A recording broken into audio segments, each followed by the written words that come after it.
I want to, first of all, say hello to everybody.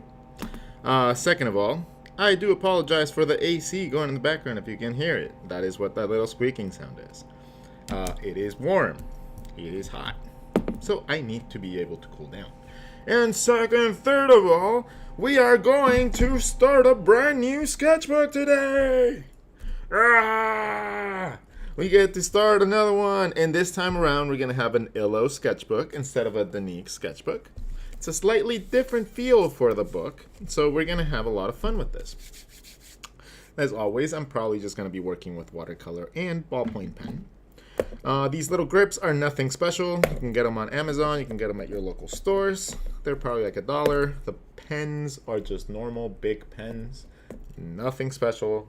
You can probably steal one from your bank, but probably don't steal. Stealing is bad. Okay, and before we start, I want to brag a little bit because I was doing some cleaning and I just realized that I had some cool stuff that I had done in the past. Right? So before we start sketching, I'm going to put on my glove. And the first things that I want to show off, well, hold on, let me make sure that the YouTube people are like set. Okay, so we have YouTube people. All right, so we have the YouTube people all set. Emily Arts, hi. Everybody, hi. TikTok people, hi. Okay, so the very first thing, these are books that I have been published on or that I have published myself. I'm missing one. I'm missing the other Imagine Effects that just came out this month. I've been in the last two. Dun, dun, dun, dun, dun, dun, dun, dun, dun. Okay, anyways, my very first accomplishment when it came down to these things was being part of the 21 Draw character designer book. The character designer book was a compilation of amazing artists with a lot of really good backgrounds and like tutorials and a lot of credentials to the people that were here. And this is honestly what started getting my name a little bit out there. I was supposed to create a tutorial about how to age characters. I did a fantastic job. I think that I did great. And they invited me to do a course for their website. So that course was how to start creating characters from imagination. And that has been it made my career take another level step up. And that was amazing. So the Character Designer, fantastic book for people that want to get into character design. And it's honestly some of the best art tutorials that you can probably find in a book until I release my own book. Okay, so the other one that came after that was working for a company called Puppy Dogs and Ice Cream.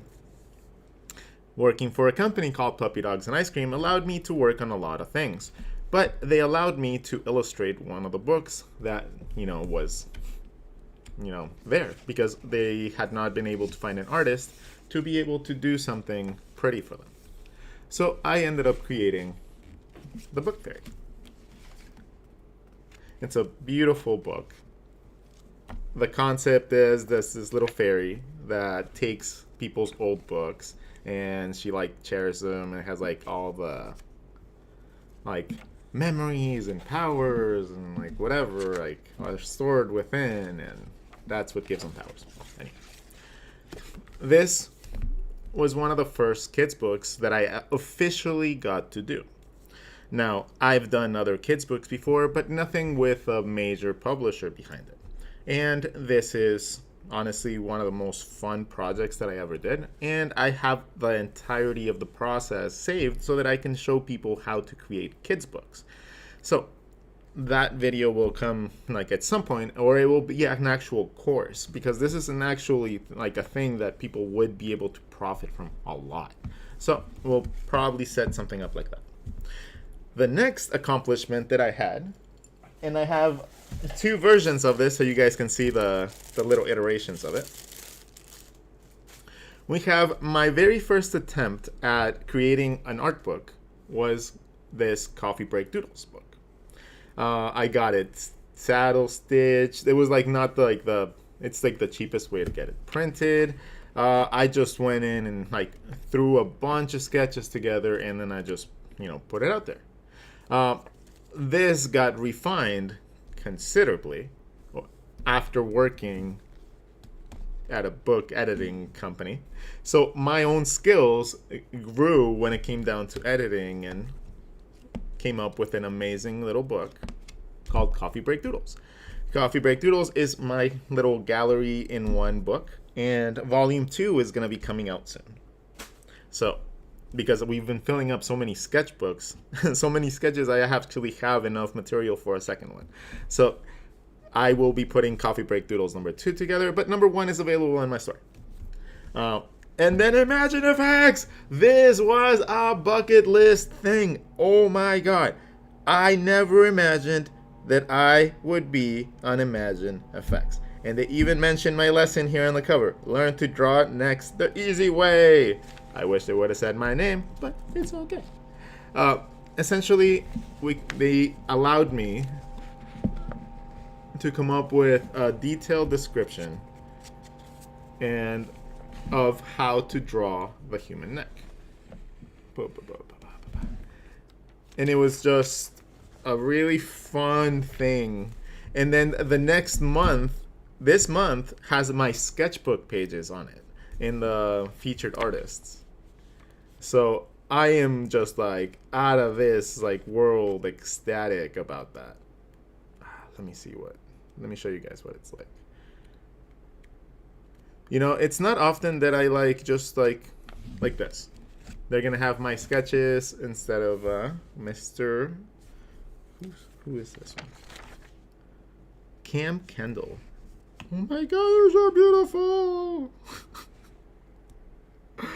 Oh, his style is amazing.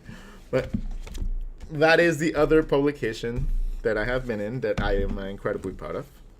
And I am sure that I will be in more down the line. I am in a good route, and I'm pushing to, get as much notoriety as I can with what I do. Because that's just the way that I have to approach my career.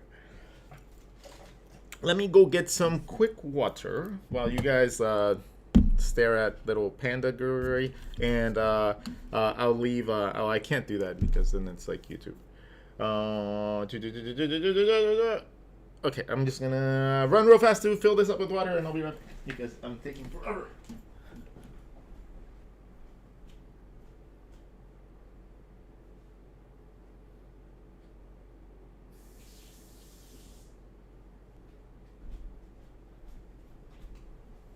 Alright, I'm back. I know I probably lost like half my viewership right now, but it's okay.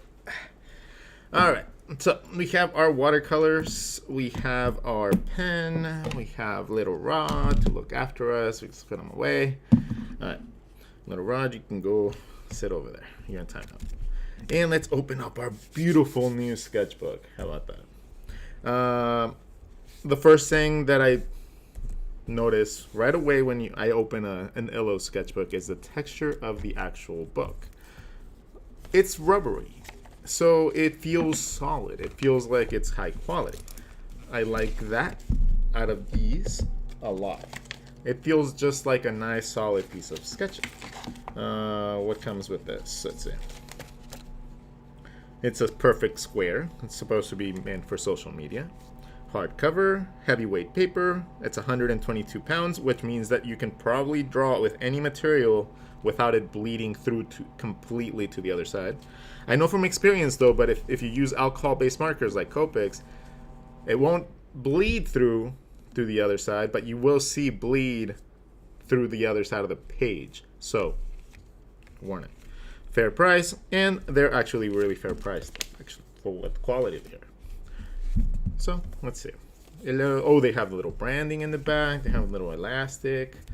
And the beauty of these is that they open up the entire way. This is what I look for in a sketchbook. The ability for every one of my pages to be nice and flat. Ooh, I don't have a sticker for the front yet. Ooh, it comes with a little ruler. Alright, so the very first thing I do, because I have actually lost my sketchbook multiple times in the past. If you found me, send me back to Rodgon. I'll put all my information there after because, you know, I don't want some overly enthusiastic fans to be messaging me. That's happened before, and that's interesting. Never in a malicious way, but it's sometimes a little bit too enthusiastic. My owner will reward you with food, cash, and doodles. That tends to be enough for people to actually want to return the book. Alright. Boom. First page. Alright. So, normally the first page is normally a test page. And the test page normally involves like learning what materials we're gonna play with and what materials we're gonna be like testing out and stuff like that. But seeing as I already know what materials I'm gonna be using, because I'm focusing more on different aspects of art, we are going to attempt to make this one. We were gonna do storytelling because we did posing in the last one. So we gotta attempt to do storytelling in this one. So that means that we are going to do a lot of panels. And instead of focusing so much on detail, we're gonna be focusing more on motion. We're gonna be focusing more on structure. And hopefully by the end of this entire sketchbook, we have a better grasp on that sort of stuff. Even with really bad drawings that I'm sure will happen, we will have a better grasp on motion, on paneling, on the essence of a square comic, at least. And then we can progress and then build off of that. Just like when we sketch bodies, when we sketch faces, we're going to have a bunch of things that we draw that are going to not be necessarily the best, right? So in order to start this off, I'm going to make just a big framed thing. I gotta learn to start mapping out my things in pen really quickly and very loosely. The reason behind that is because since pen is such an unforgiving like medium, I get so tied up to going and being very precise with it, right? So if I can get the looseness of a pencil with my wrists, with my feeling, but I can get the precision that I need from a pen later on when I get into cleaning, it's going to be like just a triple whammy. Got a little bit of light. I don't know if it's a little bit too light. Wow. Okay, there you go. Alright, so the first page has to give us the name of the sketchbook. So in this case, since it's going to be like a comic book cover, but I want it to be more like a Sunday strip comic cover. Not necessarily like a comic book like Marvel comics. Okay, I'm thinking more like a comic like Calvin and Hobbes or Garfield and stuff like that. That's the type of comics that I like. So we're gonna narrate us creating this first sketchbook. How about that? Let's make our first panel. Maybe we were waking up. Let's draw a bed. Draw my lazy butt covered in my blanket. And we will have an alarm clock right here. Going off. Alright. So we have that general pose, and that general notion of us waking up is going to come from the alarm clock. Now, the one thing that I do know that I want to do a lot is make sure that something is always popping out of the frame. I love that concept.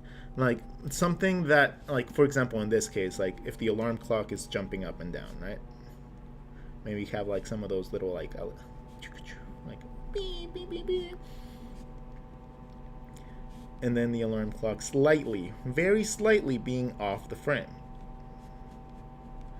Just breaking that barrier. So I wake up normally around like 8 o'clock in the morning. Okay, but today I woke up relatively late, so I woke up at 10 because I slept in.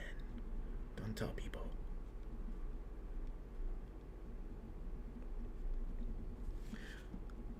Don't ever. I don't like to go with the obvious things. So even when it comes down to like writing numbers on like a clock, the fact that I don't write exactly 10 in the morning or 10 and just go like 10:01, 10:02, like it already makes the person that's watching this see that you're not just adding things, you're just focusing on little minuscule details, and it gears people to think and see a little bit deeper into your art. All right, so maybe this is gonna be the very first Zooks comic based on me.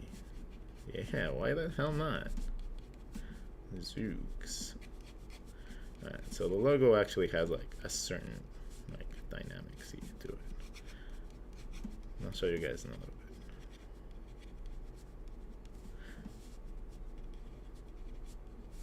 bit. Yeah. Zooks comics. Alright. So first step is me waking up. The next stage is gonna be me getting ready for the day. So we're gonna have 2 panels right here. Into the continuation normally goes from left to right to up to this to that. So we're gonna go from here and we're gonna overlap this a little bit. Just a little bit, just to break that complete continuation. And then we will come out to our final like frame right here. So I woke up. What did I do? I went to the bathroom, but I don't know if I want to put that in there. But I am going to put reading comics. That is how I'm going to, because I have a bunch of comics that I have like.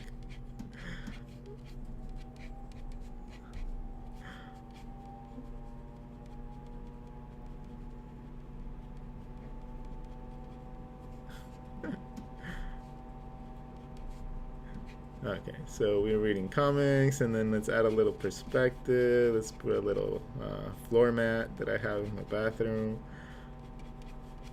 And we'll just draw like a little bit of like a shower curtain or something.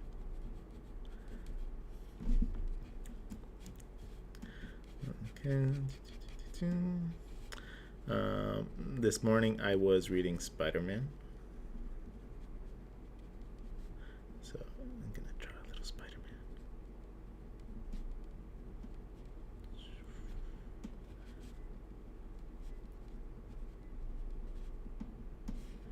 He's also in a comic, and he was fighting Dr. Octavius.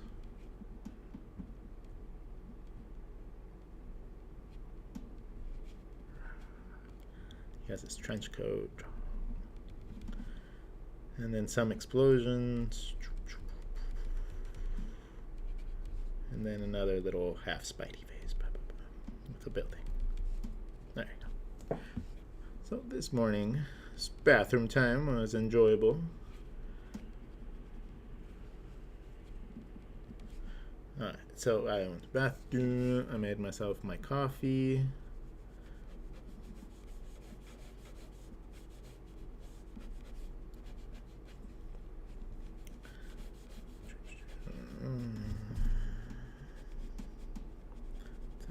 Contrast in there just to make it look like darkness. Alright, so we have that. I still gotta get this mug, but I'm going to get it eventually. I know it's tacky and kind of conceited.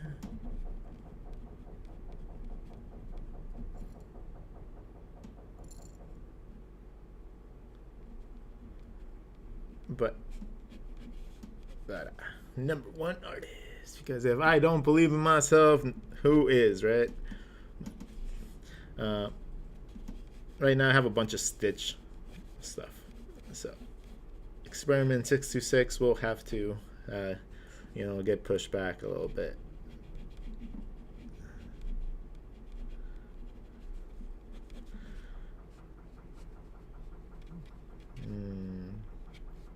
Let's see, how can we make this into showing that I'm like doing something with it? Maybe showing that I am like a zombie until I have my coffee.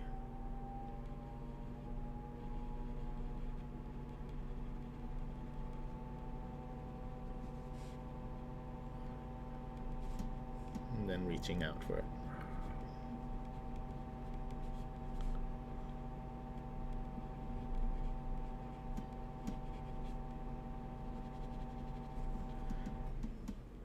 And then the coffee.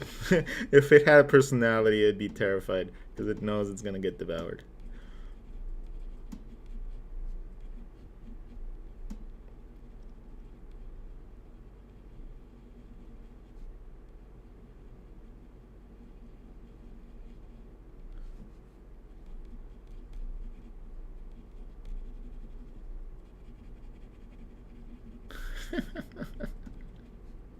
Alright, let's look at some chat stuff because I haven't seen the chat.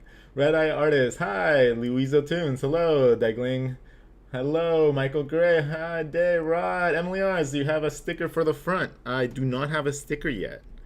I have to get a sticker for the front of my sketchbook. Unfortunately, a lot of the last ones that I have, like from my previous batch, are of this lovely, adorable woman. And I don't want to look at my ex every single time that I'm drawing a sketchbook, so I don't want to put that sticker on there. So I will have to find one to put on there eventually.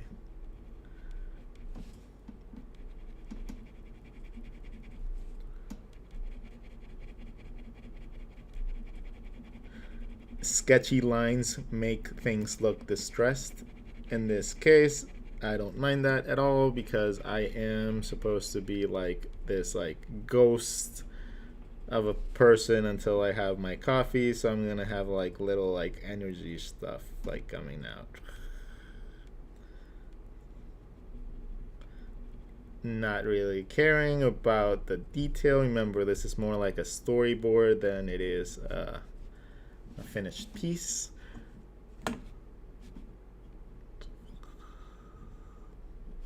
Adding those little lines just adds to the feel of distress. And like I have like a venom power or something.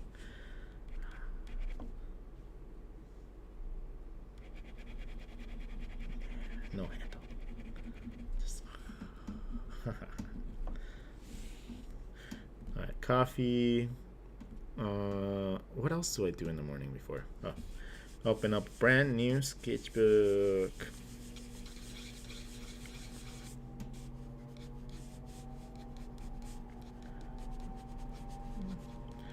So the point of this book will really be to learn how to journal my life. I really, really want to do that. Not because I want to share my life with everybody, but that's the reason that I got into art. That's the reason that I came into, I love cartooning and stuff. Because I would get to draw all the awesome things that I'm able to. Like, I didn't do it to get famous. I didn't do it to, I didn't get into art for any of that shit. Like, I just wanted to be able to draw a little bit better so that I could tell my story. And maybe if I was lucky, I would get to work in a creative field. That was my like goals going into it. That was it. Like, it was not like, oh, I want to be the next Walt Disney. I want to be the next owner of Pixar. Like, no, man. Like, I didn't even know I could draw. Like, I'm super happy just knowing that I'm like a little tiny piece of like, like creativeness. Do they? Yeah, they have a little divider. Hello. Me being super happy to try out a new sketchbook.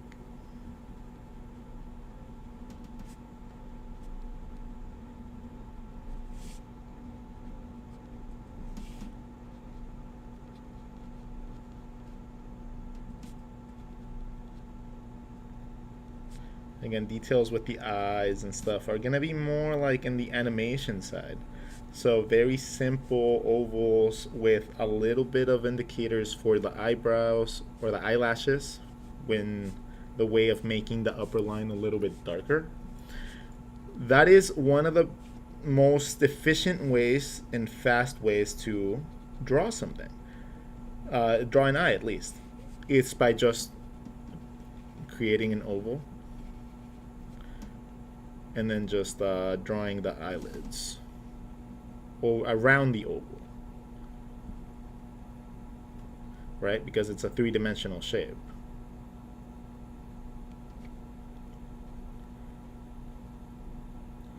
And then just draw your eyebrows.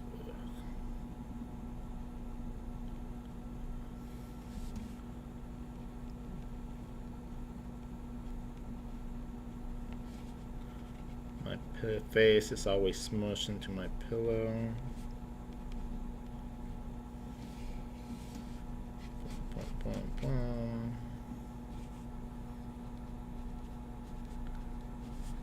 Causing an apparent overlap of my glasses over my eyes just makes the glasses pop out more, and then makes the eyes look like they're behind the glasses instead of inside the glasses, which adds depth to my drawing. Also, anytime the drawing goes outside of your face shape, you get a chance to bring a little bit of perspective into it.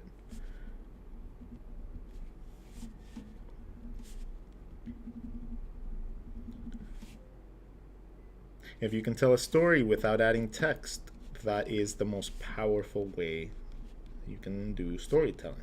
If your storytelling is good enough to be able to tell a story without actually having to write anything to tell people what you're trying to tell, then it's that's another amazing tool that you can use at your disposal if you end up making it, right? If you end up working at it.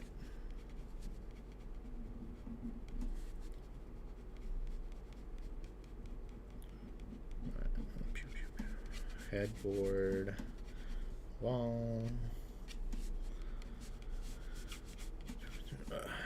Okay. He's holding it right here. See, the only thing with really smooth sketch pages and drawing with pen, and I just realized this right now, is that if you don't wait for it to dry, you end up getting little smudgy parts. Now, this is very not so much like a big problem in these pages, but you start noticing that the ink starts getting a little bit all over the place, kind of like a pencil would. So as you're drawing, just make sure that you're not oversaturating an area, and that you're not just rubbing your hand over the part that you just sketched. Okay, so our necks, whenever we're thinking about drawing a neck, I like to indicate or find where my ears would be. In this case, it's here, and the other ear would be behind this eye. I would find where the bottom of the ears are, and that's roughly where the neck connects to the body.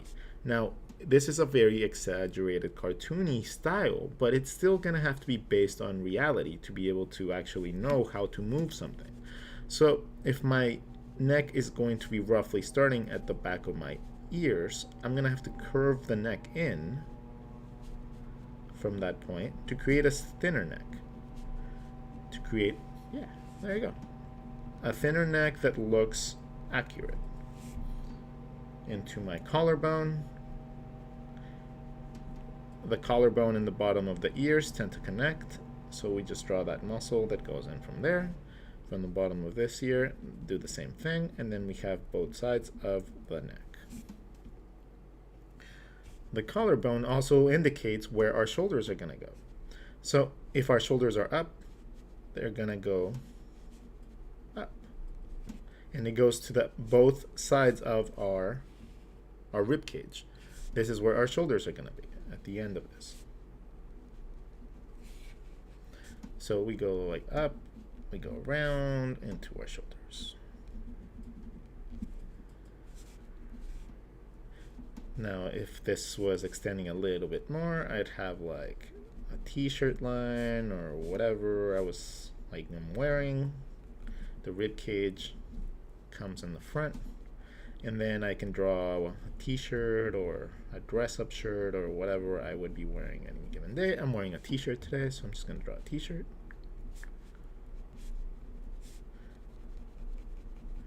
Adding a little bit of contrast to the section so that little aspects of the drawing pop out. In this case, the book is a black cover, so I'm just going to draw little cross hatches to be able to make that happen.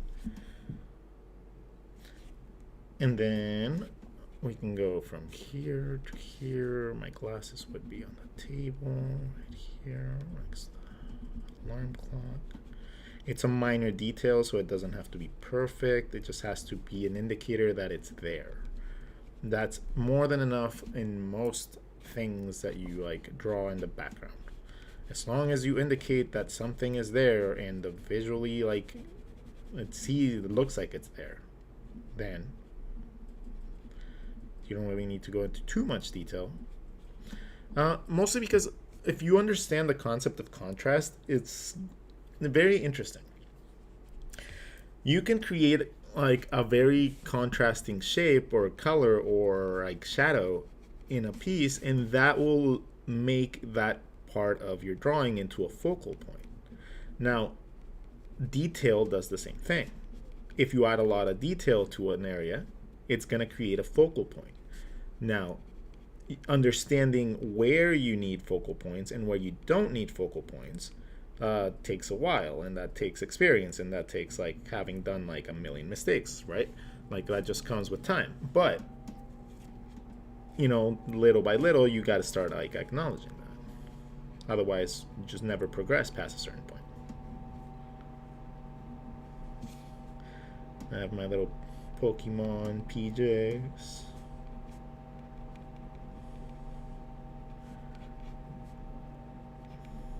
Blanket going over the side of the bed, changing directions, right? My body has a volume, and it's probably the blankets that are wrapping around that volume. So we gotta just make sure that my body actually looks like it's underneath the blankets, as opposed to just a line that's trying to indicate that there's something underneath the blankets. I sleep with my leg up, so I'm gonna have a little extra lump right there. I probably drool too, so that's some drool.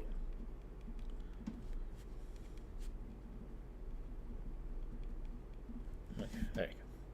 So we have that. That panel's looking pretty nice. Let's move on to this one. Let's clean up this one a little bit. Let's add some more comic pages. A little bit of contrast for the cover, so it looks like it's farther in the background. Into the hand. The hand is not going to pull away a lot of detail, so I'm not going to add a lot of detail. I'm going to try to do a little bit more detail inside with the comic book pages so that my visual cue is to look at this area, not anywhere else. And this is where you would put text. Learning the placement of where your text is going to go is very important in every aspect of print, be it comics, be it kids' books, be it novels. Like, if you have like text in your scene or, you know, like word bubbles and stuff like that, it's very important that you understand where that's going to go, because if you don't, you might end up like obstructing a piece of the art that's telling part of the story. And that happens a lot when, especially when authors don't know how to play with layouts, or when it's like an author that is not an artist, and he just gets the art and he's like, I'll finish the drawing, I'll finish the design, I'll finish the book, and then they take whatever good art and they ruin it because they don't know the concept of layout, or and it's just kind of sad to see that happen. I saw that a lot in Puppy Dogs and Ice Cream, and the publishing company that I was in. Like, they would end up coming back to us because we're like, okay, well, there's a reason that we have artists that know how to do this expertly. Let's see. Alright, so bathroom reading time. Reading up to today's, like,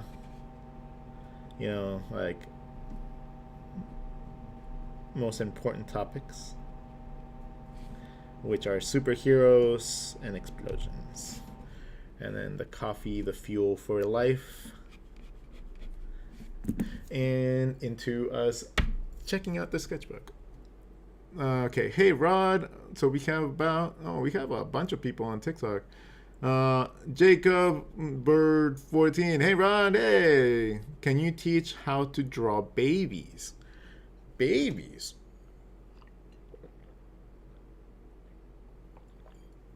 Sure.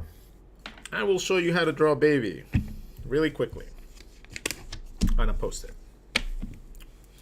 Okay. Mini lesson. How to draw babies. Babies are very fun to draw. Babies, as opposed to like a normal like adult. Let's draw a normal adult first. Yay! Hello, Mr. Stan. Stan is our regular, everyday dude, right? Stan is, our Mr. Generic. Now, if you want to make Stan into a baby, put consideration into this feature line and then the size of the jaw. In order to make a baby look like a baby, you need to give it a really big forehead.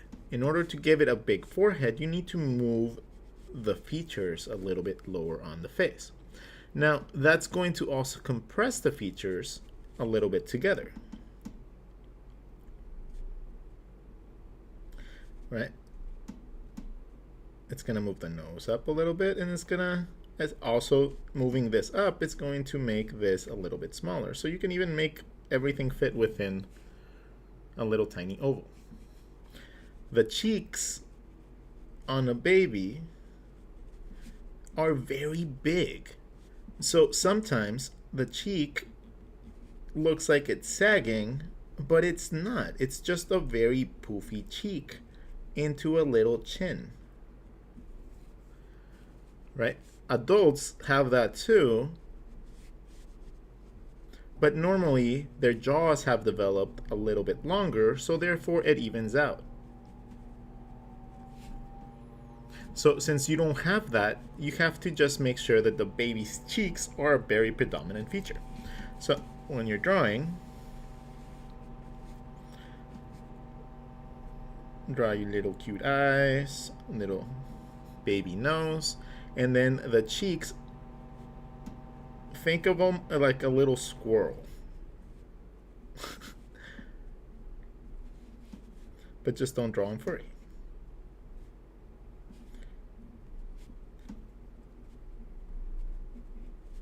So big foreheads, receding hairlines like old men, little tiny features squished all together in the middle, and big cheeks. That is how you draw a little baby. Okay, so small features, squished all the way to the bottom of the face, little tiny jaws, big cheeks, and then whatever hair you want to give them. And that is how you essentially draw babies. All right, mini lesson to the side. Let's go back to our main lesson. Whee! Okay, so let's see. We have wake up, pooping time. I gotta draw my knees, obviously. If I want to add like a sense of depth. Little drop shadow from those. Maybe my PJs and my shoes. I don't think I've ever drawn myself pooping before. Oh man, no, still blurry. It is, huh? Okay, awesome. That worked. Let's see. Okay, so I gotta think. I was thinking very heavily as to what to draw in this sketchbook. But I think that since the last Illo sketchbook that I did was supposed to be about storytelling, and that ended up being about like posing more than anything, I want to really actually challenge myself and do that for this one. So now that we have our new sketchbook, what's the next thing that we did? Let's do it right here because I want to add that last panel. Let's see. Questions and then affirmation for that like question has to be me. It has to be me coming up with an idea. In this case, I'm adding the little colored part to the eye instead of it making a dot to accentuate the fact that I got like a bright idea, like therefore making detail part of the aspect that's creating a focal point. So I want it to be like click moment, you know, like a light bulb in your head.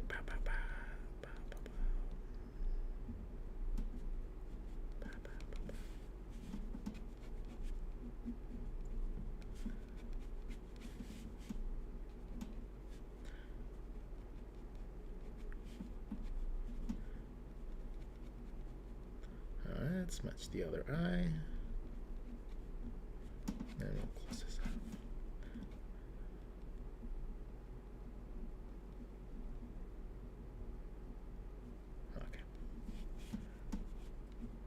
Eyebrow up very high because I'm amazed, I'm surprised. Glasses, trying to match the style. But since I'm looking at them from a different perspective, I'm looking at them from the front, I'm going to make the glasses a little bit above his eyes so it looks like I'm being seen from a different angle.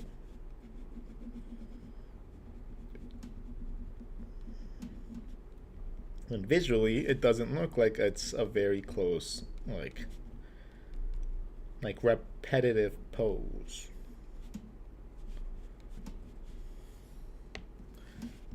Okay. So we have that, a little bit of the mustache underneath.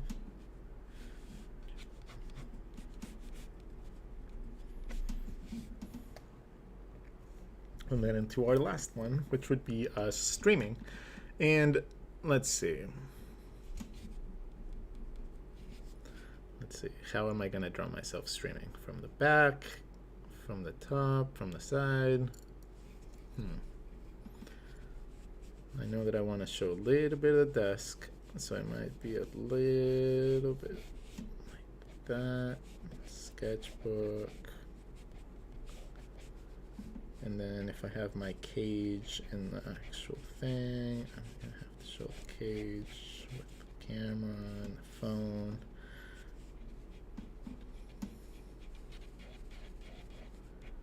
And then I would be looking down at this, and my hand would probably be explaining things.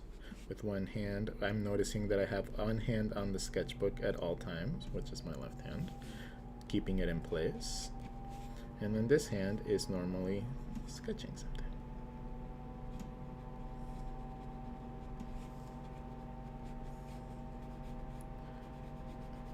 I'm normally leaning forward a little bit. And I have my chair in the back. Alright, let's finish this one up.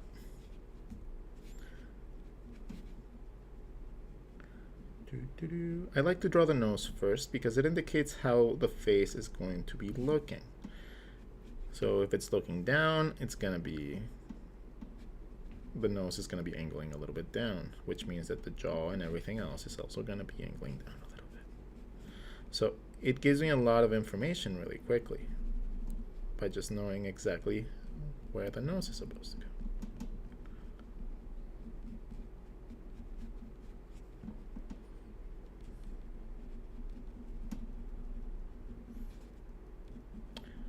I don't like making the eyebrows the same. I often change the direction of the eyebrows just to up or down to increase the... Did we kill the pen? We killed the pen. All right, everybody, let's take a moment of silence to say goodbye to our fallen friend. Goodbye, Mr. Pen. You were a good pen. I do prefer the color black, so I'm going to take your inkies and take the other one and then just refill it. Now, the thing that I like about doing stuff like that is that you could take one little cover and then customize it to make it really, really cool, and then just keep on switching out the pens. And then the ink, it flows again. So maybe I'll sell like maybe I'll make some like silicone covers for big pens. That'd be interesting. Now you guys can all customize your own with little cool like designs and prints.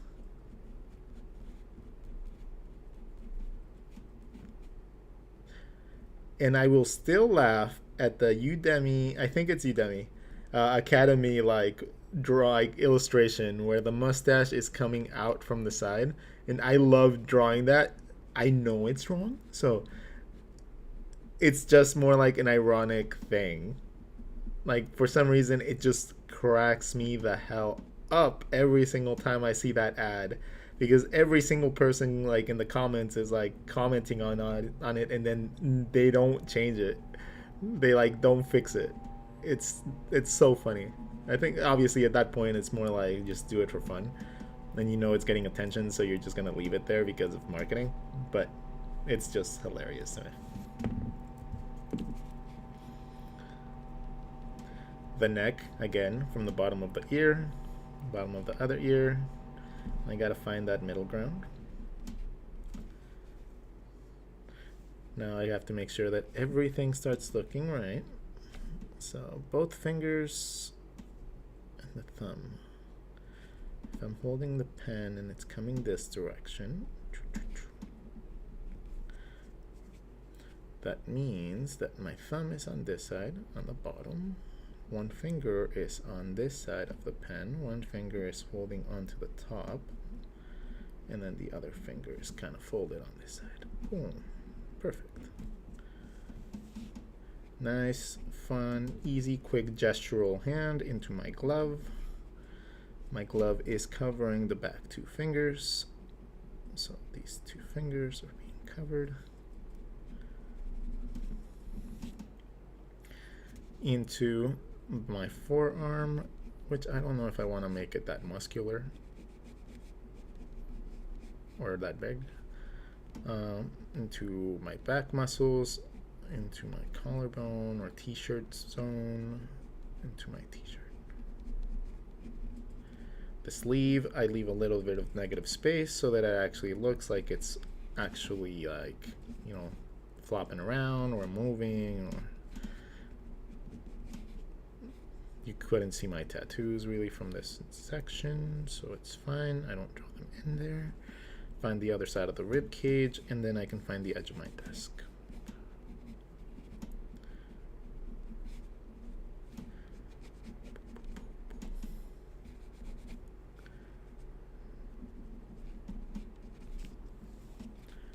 Okay. tips of the other hand over here. My arms have arm rests.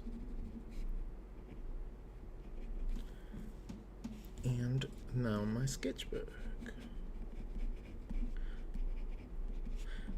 There was a very fun exercise that I used to do back in the day when I was in college. And this is something that we used to get together in a sketch group and actually do together. And that was to create a comic within 15 minutes. Now, you could take any topic, anything you wanted, and just try to like your hardest to create a comic in 15 minutes. This is something you can practice on at home if you really wanted to, and it's something that I highly recommend people try at least once, because it shows you how adept you are at storytelling. I have a little phone holder that's holding my camera in place. Let's see, behind me right now I have a Pixar-ish type of light. A bunch of tiki mugs, like in that, kind of similar to how we finished the last sketchbook with a little bit of gestural background stuff. We're going to do the same thing to fill in a little bit of the background in this one as well. I opened this in the morning. I had my TV and I was watching The Big Bang Theory, so I'm going to draw some characters. I have a window behind me with some blinds into maybe a picture frame that I have there. So little tiny things like that help you fill out your page without adding a lot of contrasting elements that are going to take away from your storytelling. But it fills up the page so that it doesn't look like it's empty. Okay, we weren't very careful here again. We were sketching really quickly and we ended up smudging a little bit. That's fine, it's not too much. Okay, we're just gonna darken these.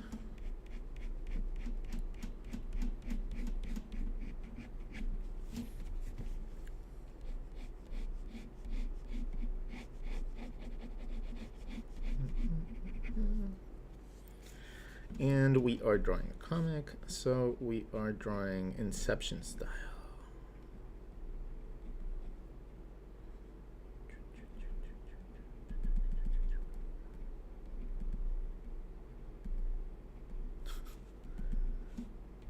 And then a little baby sticker right here.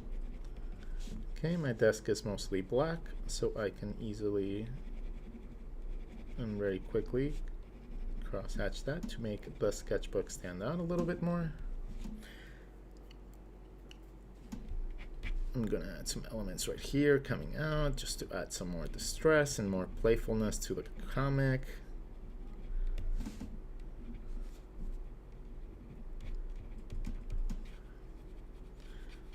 Okay, let's make the floor tile.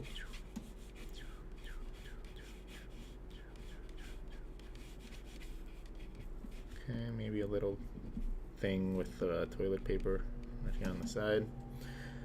Like I said, little tiny details tend to make your drawings stand out a little bit more.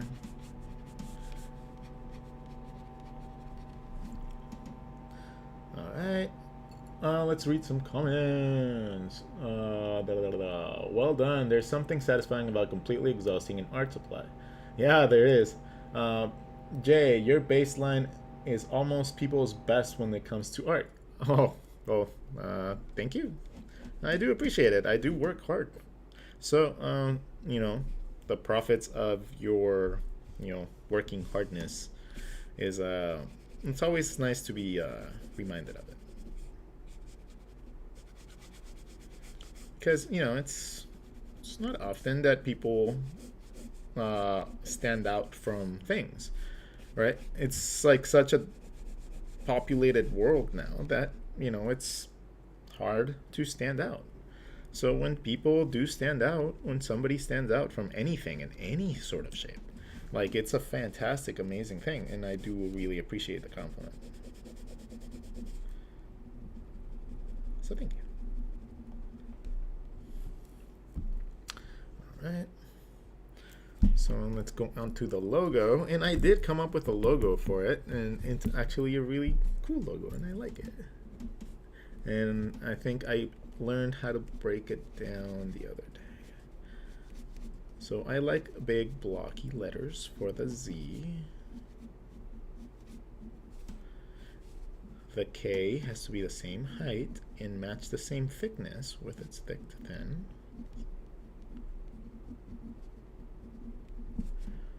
Same cartooniness. The S in Zooks is going to be small because otherwise the word gets thrown out of proportion, out of balance. And then the O's are the glasses. The glasses go towards the middle. And then this area is split into two. In the middle I have my little nose into my mustache.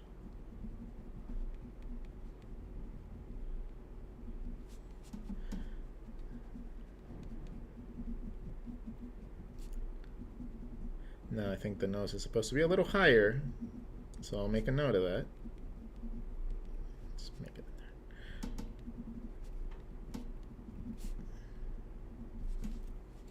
Make a note.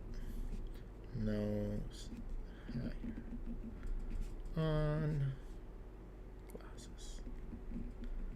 Okay, that also makes this, I'll probably just draw over it with a post-it note at some point. Seeing as it's the first page of the sketchbook, it should probably be a little bit nicer and take the time to actually do it. I know that I'm opposed to that most of the time, but hey, I'm a hypocrite. Comics. Yeah, I'm not opposed to saying I'm a hypocrite. I am a much better teacher than I am a person following my own advice. So, do as I say, not as I do.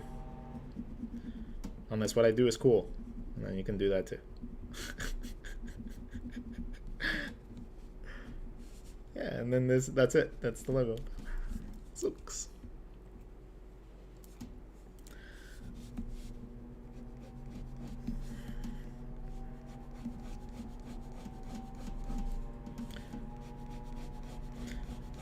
At first, just like anything new that you learn, it's gonna take a while to get used to it.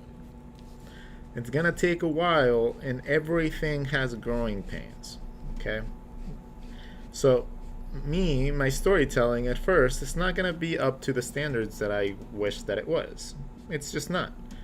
Just like if somebody just barely started to draw, faces. Maybe the faces are not gonna come out exactly how you think that they were supposed to come out. And, at first that's a little discouraging and stuff, but, as you grow more into understanding how the art field works, you'll start understanding that,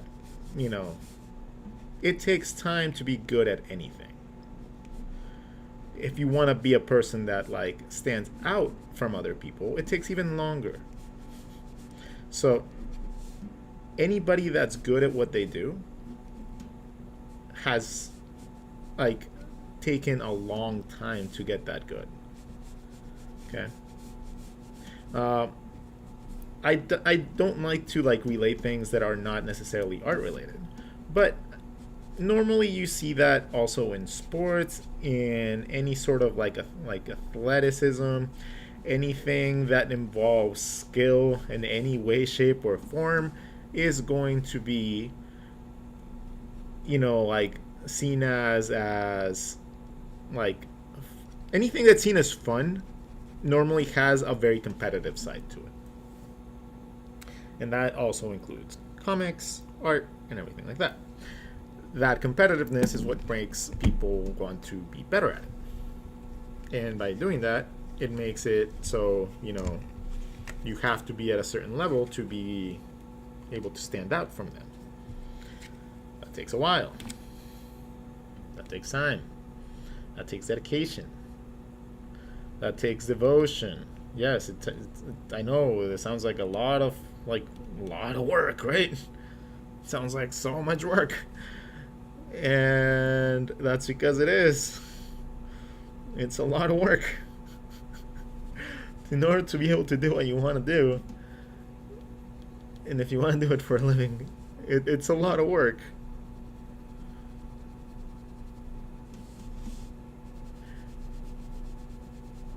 I love these pages because the water colors glide so smooth. Like the smoothness of the page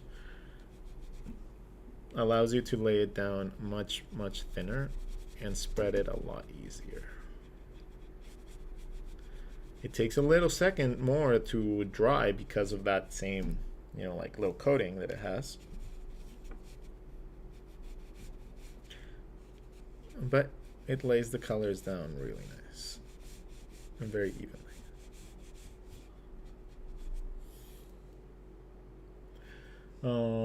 Practice your basic drawings and still doesn't come out right. Appreciate the video so we can practice and learn from you. Yeah, no problem. All that gesture drawing and stick figure to start building up your character, and I find it very hard and confusing. I find it easier doing very basic cartooning like Chris Hart style. Everybody has their own way. Some people see things, more simplistic. I started with Christopher Hart books. That's one of the first people that I actually, looked up to, and I pretty much read everything that he made. He was one of the people that made sense, people that stood out, in their teaching methods. And I was very fortunate recently, I think it was like a year or two ago, that he found me on Instagram, and I got to talk with him for a second, and that was really, really cool because I wanted to thank him. Honestly, I wanted to thank him for helping me visualize things at first, because I was a very slow learner, an incredibly slow learner, like much, much, much slower than you possibly can think of. I did not have artistic qualities. I did not know how to create art. I did not know anything about the art world. I didn't know the difference between even animation and graphic design when I went to college. So I was a very ignorant kid, right? But, I was also a very competitive kid. So whenever I find something that I like, anything that I like, I don't just aim to learn it. I aim to master it, right? I have been doing that ever since I was little. My very first spout with anything that I really enjoyed was not art. It was with a strategy game, card game called Magic the Gathering. Magic the Gathering was an obsession for me back when I was younger. I played it day and night, and it got to the point where I started doing competitions and tournaments, and I ended up eventually getting to the rank of number 1 in California for a little bit.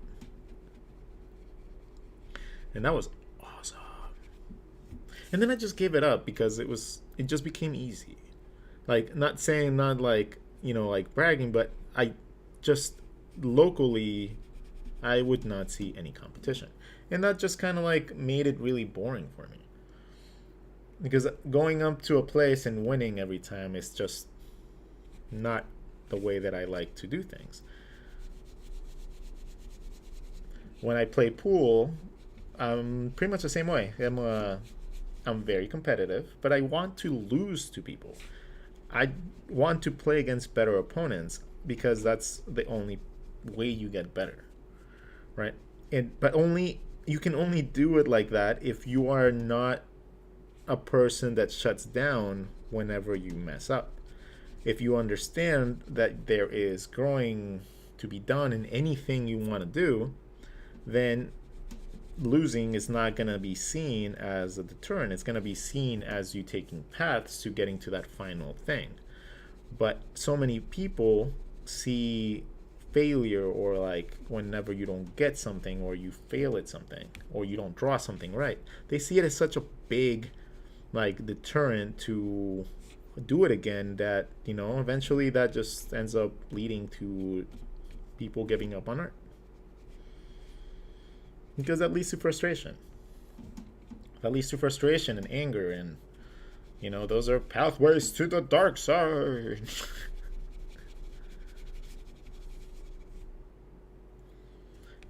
But there's no dark side in art. You just have to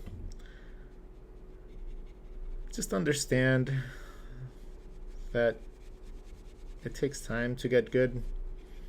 It's not a magic thing that you can do. There's no tricks. There's habits you can develop that will help you get there quicker, but there's no tricks to make you a better artist. It's a very simple process of consistency over time. If you can be consistent over a certain amount of time, you will be successful.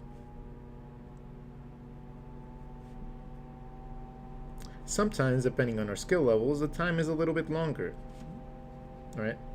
And that being the case, that tends to deter people again, because people don't like nowadays people don't like to wait. People don't like to they're so used to instant gratification that when it doesn't come, they just feel so like, oh, but everybody else is doing it so easy. Everybody else is having it so easy. Why can't it be easy for me? The people that make it look easy, like me, don't have it all that easy. It's like, if I don't post something for like a day or two, my whole audience goes away, and then I have to build it up again. That is, if you aren't creative or funny or entertaining or informative or something over a long enough period of time, you lose your following.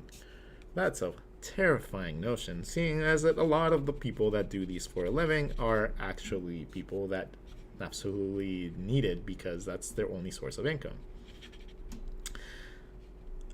Things from the other side are not necessarily always greener. And I've always debated the concept of seeing art as my hobby and then finding something that I did that didn't require art for a living, and then I tried that for a little bit. That was horrible for me. I am an absolutely creative person, so not doing creative work was just an absolute ugh. So I know at least for a fact that every job that I have from now on has to be creative if I take on a job from a client or a employer, because otherwise I'm gonna be miserable. A miserable rod is not good for no one. Pokemon PJs are blue. If you are bad with color, kind of like I am, get used to drawing in monotone tones, like the way that I'm doing it right now. Get used to drawing with contrast instead of shadows, so that way you can make your artwork look really nice without the use of a lot of shadows, which require a lot of very precise color variations. I'm colorblind a little bit, so it's very hard for me to see, for example, the different tones of greens and reds inside of a person's skin. So it's something that I have to work around by getting better at color picking from references and making sure that I know the Pantone colors for skins and different variations like that to make sure that I'm getting the correct colors. And we are almost done.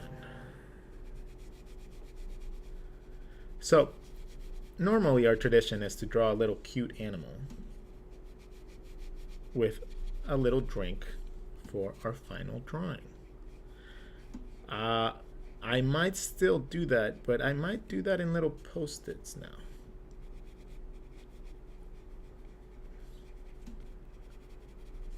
Because I want to start taking those little drawings and I want to start making them into stickers and stuff. So, let's see. We're getting to that time. So, if you guys want to name an animal and name a drink to put them in. Let's get this going. Meanwhile, I'm going to add a little bit of more color to the little.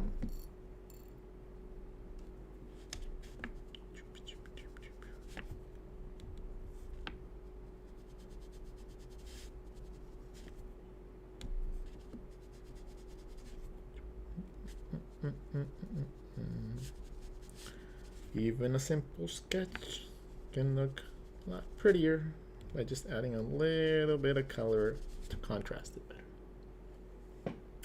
A giraffe, a goat, a tapir. Would you consider making a short, like 10 to second animation, one of your derpy animals doing something funny so we could watch their process? Animation is not going to be my strongest suit, and I'll be completely honest about that. I went to school for animation. I know how to do it. I just don't like doing it. It's such, like, I just don't like it. But I will try to do something like that on a Procreate page, maybe. Then we have moose and a bear, a crocodile and coffee, a gorilla, beaver and hot chocolate. You know, we have not drawn anything on hot chocolate, so we're gonna draw something on hot chocolate. So the hot chocolate idea I like. I don't know, do we do a moose?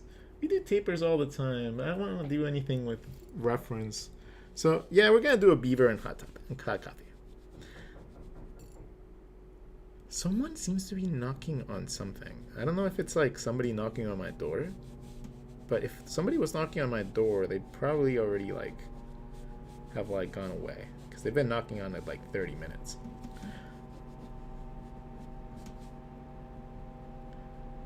Alright, so the first thing we do is we start with the bottom of a coffee cup or a hot chocolate cup, and we draw that. Next, the thing we're gonna have to draw is how we want the beaver to be on this thing. So beavers, they are normally swim on their bellies, right? Or that's otters. I want to do an otter.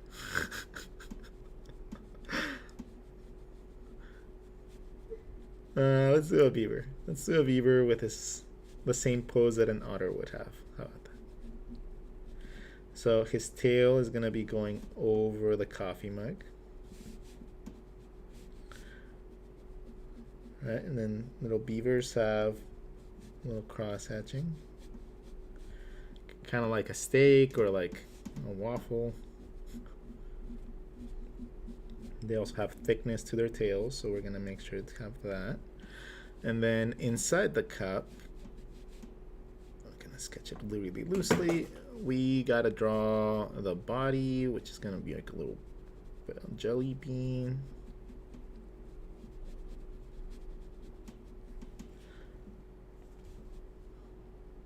And he's gonna have to be covered in chocolate a little bit.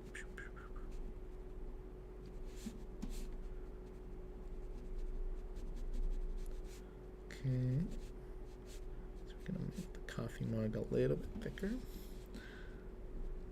just to be able to give it a little bit of that chocolate swirls. There you go. His little ears would probably be at the top, but let's draw his little feet first, because that's what you would see first.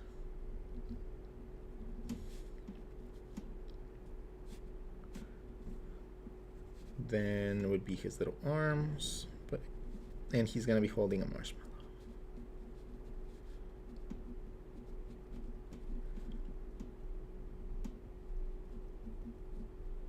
Okay. He's gonna be holding that little marshmallow.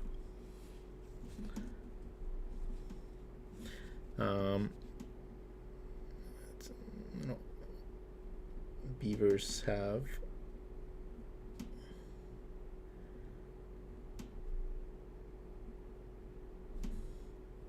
I know beavers have the long teeth in the front, but I don't see the front of the mouth, so I'm just gonna draw a little side tooth. He's buck teeth beaver. His little eyes, his little ears, and his coarse skin.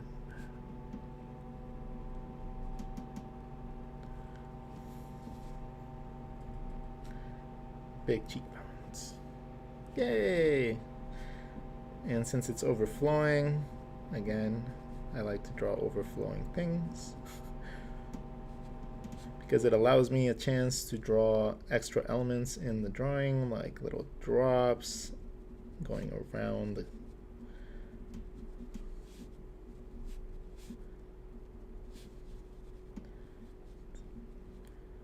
little tiny things that just let me add a little bit of story to my character.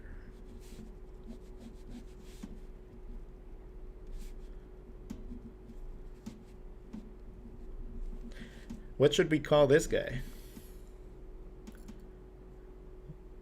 I want to study art. Jackal says, oh my god, I finally get to see you live. Dude, it's been a hot minute since I stayed up so late. Oh man, I hope it's not too late for you. I want to study art, working, but every day I get home I'm so extremely tired. Do you have any tips on how to come approach this? I keep daydreaming about working in art, but gosh. Okay. I can give you like the pleasant, like, you know, like, oh, well, you know, just work harder and blah, blah, blah, blah, blah. If you want to be a person that works in the art field, you need to make it into a really, really strong goal. You need to map out a way to develop the time that you need to, even if you're tired after work, that means that your energy levels need to be raised, which means that you need to like find little things that are artistically motivated that make you happy. If they make you happy, you're gonna be more likely to do them. It takes time away from everything else that you do to do them. Now, honestly, sometimes people have families, some people have kids, some people have a lot of responsibilities in life that normally prevent you from being able to attack these things head on. And at that point, it's a very individual type of setting that you need to analyze if your priorities are with creating something for a living, or if it's to make sure that stability in your household and stuff like that, because getting into art normally does not mean a very much big financial contribution at first. It takes a while to build up a clientele base, and it takes a while, like I said, growing pains, right? So it's not always going to be puppy dogs and rainbows. It just isn't. It's a very hard field to get into, and it requires a lot of time and dedication. But that doesn't mean that if you don't have that, you can't go into it, right? If you have the will, there's going to be a way for you to make the time, and the space and the energy comes from you being driven to do that. No one else is going to give you that. No one's going to give it to you. You're going to have to, just find that and find the will to keep on doing it over and over and over without the need of inspiration. Because I think the need for inspiration is what tends to differentiate a person that's barely getting into it from a person that's been doing it for a very long time. A person that has been an artist for a living already for a while will tell you straight up that inspiration is a deterrent for the creative process of a production artist, of a normal day-to-day graphic designer, marketing person, agency, whatever. Most of the time, creativity is not necessarily all that encouraged. So, needing inspiration is not necessarily even needed. Most employers don't want you to be very creative. They just want you to do what you're told, and then that's it. That's the unfortunate part about working for corporate America. You might get paid a little bit better, or with benefits and all that stuff, but at the end of the day, you don't get to do absolutely jack shit of what you want to do. So that's something that you have to consider whenever you are considering going into art.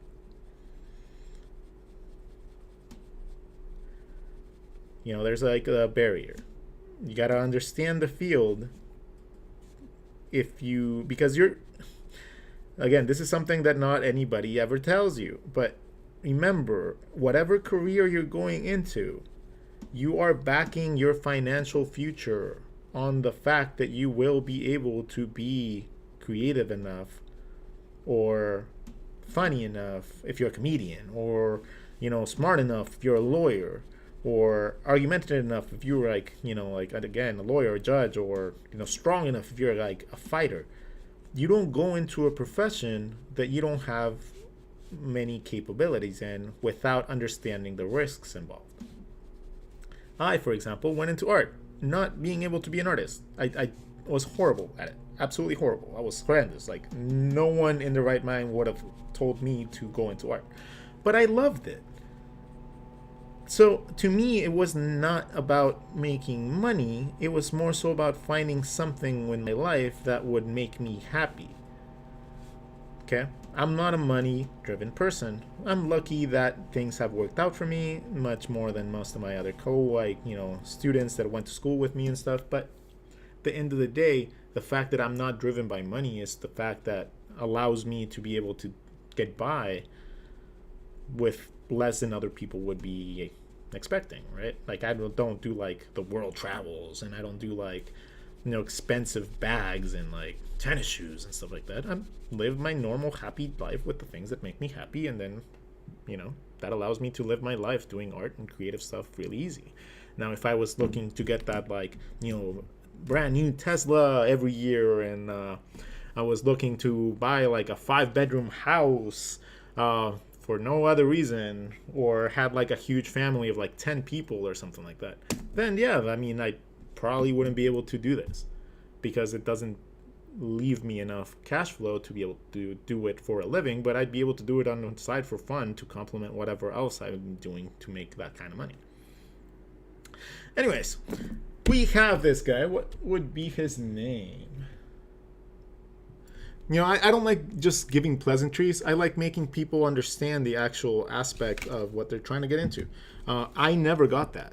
I never got the sit-down talk that was like, hey, okay, let's make sure that you are prepared for the world and how it's going to treat you, not being able to draw this or not knowing this and not blah, blah, blah, blah, blah.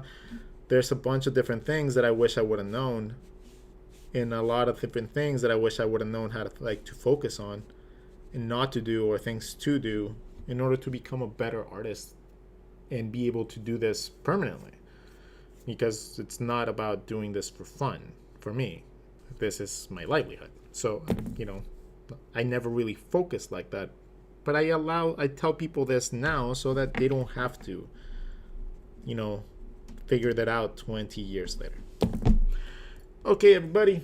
Bucky. Oh, because he has a book tooth. Oh, Bucky.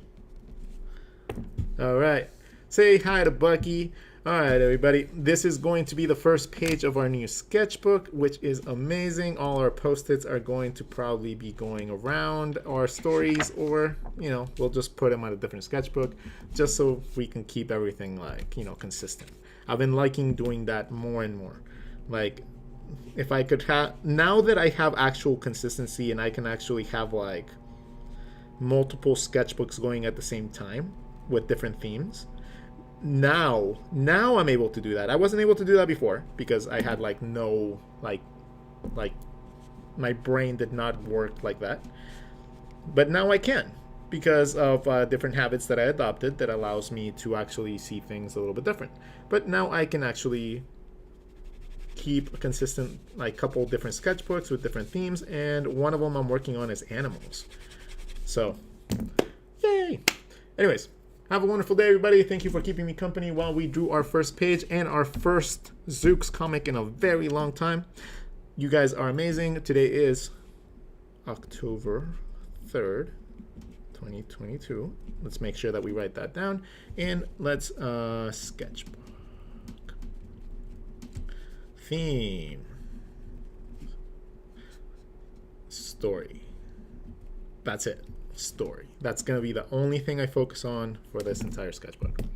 story, story, story, story, story, and hopefully by the end we will be able to tell stories a lot better, and then hey, maybe even have like a nice little like fun comic that we can just publish for fun. But gloves off, time to get some food. And thank you all so much, both on TikTok and YouTube. You guys are the best. We are growing our communities very, very, very quickly. And soon enough, I'll be able to actually provide giveaways and fun things like that for all of you, for all my medias. I am working on this diligently, and I'm also building up a newsletter with discounts and stuff like that for all the subscribers that follow me on Instagram. I'm choosing to just do the subscriptions on Instagram to keep it nice and simple. So I'm not going to be doing the ones on on YouTube or the ones on Facebook or anywhere. Just on Instagram. Come get your goodies. So much value in the $5 I get a month. You guys help me get new equipment. You guys get me to a goal where I can actually do this full time to help teach you guys on a permanent basis. And I get to, enjoy my life doing what I love the best, because I think I'm pretty damn good at it. Well, anyways, have a wonderful day. Love you all. Come on, Middle Rod. You guys are so awesome for staying so long. I will see you guys tomorrow at the same time, around 11 or 11:30. Grab your sketchbooks, come ready to learn, and if you don't catch us here, catch us on YouTube, because it gets uploaded there every single day. You guys are awesome. Love y'all. Bye. Ding, ding, ding, ding, ding.